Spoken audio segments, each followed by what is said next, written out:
ठाकरे बंधूंनी एकत्र बीएमसी लढवावी असा लोकांकडून दबाव आणला जातोय। निवडणुका एकत्र लढण्यासंदर्भात भविष्यात चर्चा करू असं संजय राऊतांनी सांगितलेलं आहे। आम्ही आजही मवियात आहोत, कुणीही बाहेर पडलेलं नाही असं संजय राऊत यांनी विधान केलंय।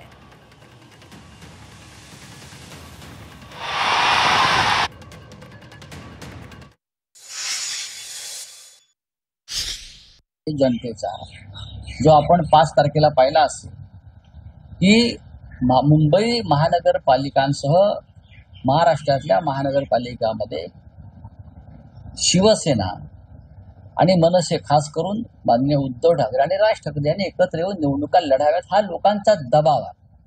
या संदर्भात भविष्यात चर्चा होती, वेळ त्याच्यामध्ये आता फार चिंता करण्याचं कारण नाही।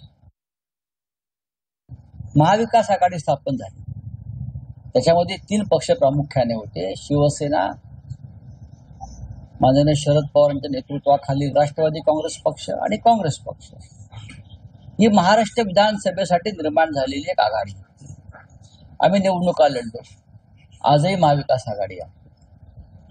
आम्ही महाविकास आघाडीतून या कोणी बाहेर पडलेलं नाही, आम्ही महाविकास आघाडीचे घटक आहोत। आजही महाविकास आघाडी संदर्भातले निर्णय एकत्रित घेतले जातात।